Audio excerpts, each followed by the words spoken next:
Yung mga matatanda kasi talagang sinauna, mga okso, mga magulang namin, hindi nagbibitaw ng salita yan na walang laman. Bihira mo kang makausap yan sa loob, lalo't wala kang tira sa loob. Hindi mo sila makakausap. Talaga? Lahat ng time man noon araw, tanong ko, hindi mo pwedeng sagihin yan. Bihira mo lang makakwentuhan sila. Hindi mo basta-basta, alam mo, sasalubungin mo mga time man ng araw. Hindi mo pwedeng sagihin sa loob yan.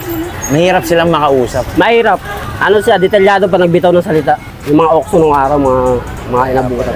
Malalapitan mo minsan siguro pag nakakapusuan mo na. Pero kung sabi mo ano, hindi basta-basta. Kaya pala.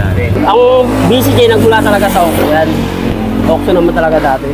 Totoo yung kwento na yan. Kasi ang BCJ, sa Munti kasi, marami kaming ka-live dyan. Batang Samar Leyte, RMB, Batang Bicol Region, Batang Cebu, Batman, marami. Kaya pagdating sa loob ng Muntinlupa, solid talaga yung BCJ. Mga Manila Boy, Bisaya, yan, solid yan. Mas meron naman talagang tirahan talaga nangyayari dun. Marami talaga. Pero kapanahon ako na medyo tahimik-tahimik. Bubugso kasi doon yung tirahan talaga eh. Hindi mo masasabi anong araw, anong oras. Pag nagkainitan, tirahan na. Ang VIP dito, lalo na sa Quezon City Jail, di ba? Ay may mga pera yan. Unang-una, kaya bumili ng kubol. Pangalawa, ayaw magpasalang sa obligasyon. Katulad ng bantay buyon, bantay lababo. Ayaw nila magpasalang dyan. Kumbaga, VIP sila. So may bayad dyan. Hindi katulad nung iba na katulad kung maglulupa, pag nangulungan, eh salang talaga kami. Sinasalang kami. Katulad ko, nasalang ako sa asintado. Eh dito na ako. Sa kulungan kasi may ano rin yan, may kanya-kanyang obligasyon. Hindi ka po pwedeng makulong lang dyan na wala kang nalalaman, wala kang natututunan. Dito dati sa Quezon City, sa pagkalam ko, may mga babae dyan eh. Hiniwalay yan. Kasi pinagsisimulan ng riot yan. Batuan ng sulat. Pinagmumulan sila ng riot? Oo, dati nung panahon doon, meron dito kayo pero hiniwalay. Kumbaga dinidiskartean din sila ng... Eh yung bakla nga, di ba, sa loob, pinagsisimulan ng riot, yung pakayang babae. Oo nga. Pwede nyo na ikwento yan kung ano, yung mga, mga LGBT, gano'n. Kakosa namin, yung pagbakla, lalaki pa rin yan. Pero sa ituring sa kanila, gano'n. Oo, totoo yan, pinag-aawayan naman to yan. Kaya sino naman eh, di ba, halimbawa, kakosa mo, may naging karelasyon na kakosa na bakla, no? Eh, siyempre, napamahal na siya eh, di ba? Lahat ng obligasyon, ginagawa niya, maglalaba, di ba? Magluluto, magtutupi ng mga damit, tapos sa agawin ngayon ng kakosa. Mag-aaway talaga sila. Hindi mo pwedeng kunin na yun kasi meron na. Kumbaga asawa rin talaga ang turing sa mga LGBT. Tinuturing naman yung, hindi naman kinukuha sa itsura eh. Ang importante sa ibang kakosa namin, kapag ganun, mabait naman. Inaano nila eh. Pinag-aawayan yan sa loob. Dahil yung mga asawa ng mga kakosa, hindi na sila dinadalaw. Ganun. Oo. Yan ang isang problema sa loob. Bilang yung dalaw sa akin. 3 dalaw lang. Tapos nung wala na, kasi lumaya ako. Mahirap sa loob pag wala kang dalaw. Kasi lahat ng diskarte sa buhay, gagawin mo, kakain ka lang. Kung ayaw mo kumain ng ratio, di dumiskarte ka. Kung hindi ka nahihiya. Maglaba ka ng damit ng kakosa mo, may pera. Babayaran ka naman, di labahan mo. Ano, diskarte eh. Ako minsan nagugupit ako Manggugupit din ako, nagugupit ako. Ako tagagupit ng mga kakosa. Bigyan ako ng 20, masaya na ako. Bigyan ako ng 10, masaya na ako. Kasi naiipon ko eh. Panabukasan, may pangkape ako niyan. Yung mga kakosa ko minsan na wala naman talaga, tinatawag ko yan. Ilibre ko ngayon ng kape. Pero hindi ako nagpapahigop ng kape ako sa higop. Kasi uso yung sakit dyan. May sakit dyan. Malay mo, may hepa yung kakosa mo. Madadamay ka. Kaya ginagawa ko, hati lang kami. May walay na baso. Oo, ganun lang. Unang naman kamamatay mo dyan, sakit tsaka rayot eh. Sa loob ng bilibid eh. Sa loob talaga ng bilibid, napakahirap ng buhay. Lalo na yung mga indinat na mo doon na matatanda na doon. Nakikita mo minsan, nakaiga na lang. Pag nagbilangan, oras ng bilang, bubuhatin, aakain. Lalo na pala kung itapon pa sa munti, siguro mga 2 buwan, 3 buwan, o ilang taon, patay na doon. Kailangan mo lang talaga sa loob, patibayan na lang ng loob din. Eh, ginawa mo yan, gampanan mo.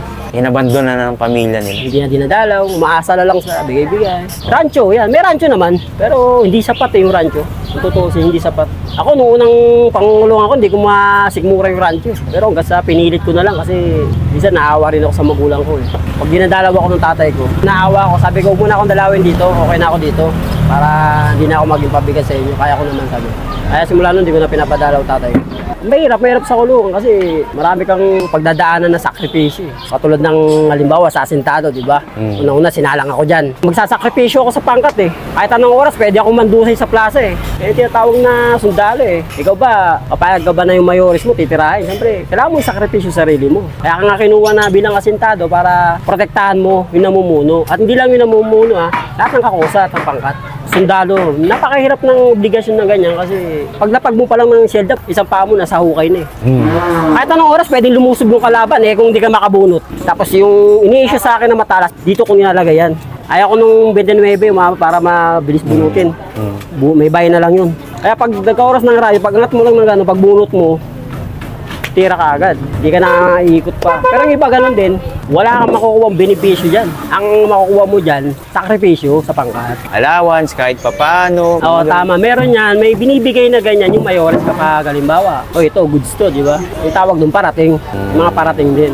Oo, may parating si mayores. May binigay sa atin mga asintado. Minsan may bibigyan ng ulam, tira mga damit. Binibigay yan. Bigay yun. Hindi benepisyo, kumbaga parang pangano lang sa'yo. Depende rin kasi sa naghahawak ng mayores eh. May kulturero, tagalakad yan eh. O mga kausa, magsisimba tayo ha. Hinihikayat yung mga kausa para kahit papaano, yung puot sa dibdib, nababawasan. O akit yan ngayon sa simbahan.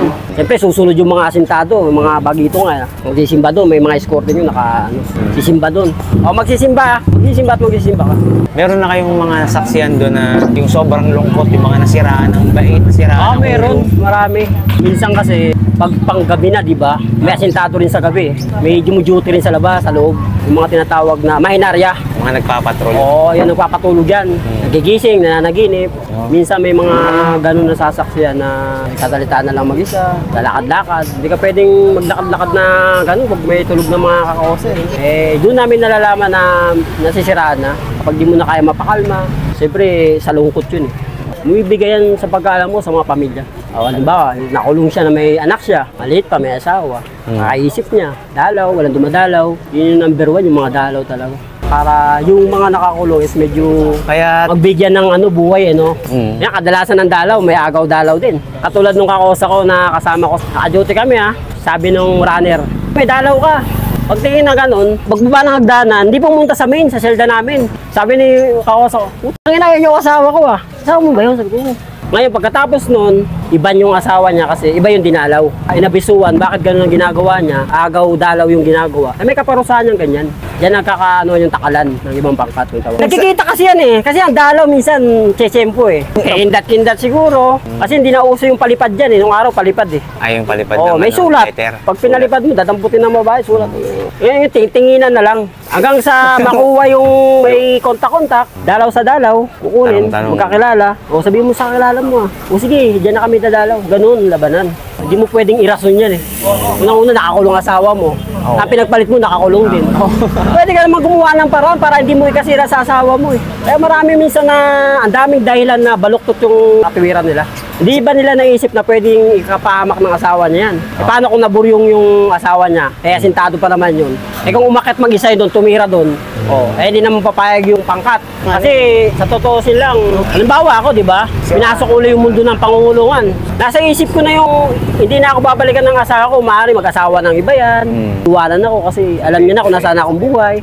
Kaya lahat ng nangungulungan, nawawalan ng pag-asa, kakaisip. Depende rin sa babae kasi yan. Importante talagang dalaw sa loob. Una, yan yung nagbibigay sa'yo ng buhay para hindi ka mawalan ng pag-asa eh. Kahit na siguro 20-40 yung hatol sa'yo, yung asulto mo, basta may dalaw ka. Kung magat malakas ka pa, kaya mong palagan yan eh. Paano kung hinatulang ka ng 20-40? Wala ka pang dalaw. Mas lalo ka lang nalulungkot.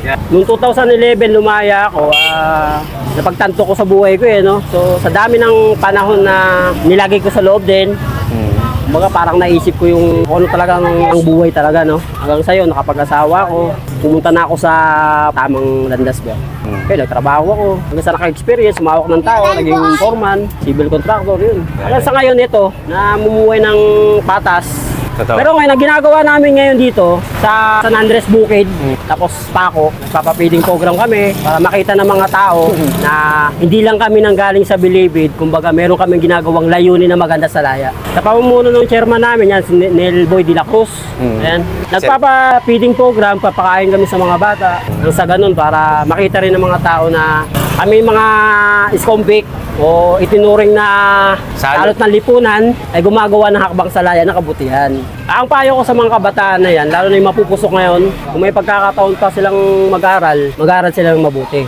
Dahil yung pinapayo ng magulang nila, totoo yan, dahil naranasan ko yan. Huwag na silang sumubok na sumama sa mga gang para pasukin lang yung mundo ng bilibid. Bandang uli, sila rin ang magsisisi. Sa ganun, balang araw, malalaman nila yung kahulugan ng buhay. Yun ang mga payo ko sa mga asawa na hanggang ngayon nakakulong pa rin yung mga asawa nyo. Dalawin nyo sila para mabawasan yung lungkot nila sa loob ng bilibid. Dalawin yung asawa nyo. Hindi naman kailangan na marami kang dala sa kanila para sumaya sila. Ang importante lang dyan kasi nakikita kayo at nakakamusta kayo kung anong buhay nyo sa laya. Hindi basihan doon na, ay wala akong dalang pagkain, hindi ako pwedeng dumalaw. May pamasahe ka lang, pwede ka nang puntahan. Kung talagang mahal mo yung asawa mo, puntahan mo sila. Pero sa ganun, yung pag-iisip nila, mabawasan dahil nakikita kayo. Tsaka yung puot na nararamdaman nila na nagsasakripisyo, mabawasan din. Nang hindi sila mauwi sa landas na hindi bumigay yung pagkatao nila, yung sarili nila ba. Yung isipan nila hindi bumigay. At least nakikita sila Mga tinta nasa loob ng karayong pag tinatak na sa balat ay nagkakaroon ng malalim na kahulugan ng imahe nito sapagkat di lang to basta inukit kinuwit o para lang maitatak sa halip dinaan sa masusing proseso ng sa ganong mapulitong mabakat sa harap ng mapanghusgang mga mata masama kaagad pag nakita nila pag meron ka na tato sa Pilipinas ay matik na addict at kriminal ka. Binabati ko nga pala yung mga kakosa namin dito lalong-lalo na sa San Andres Bukid, Manila.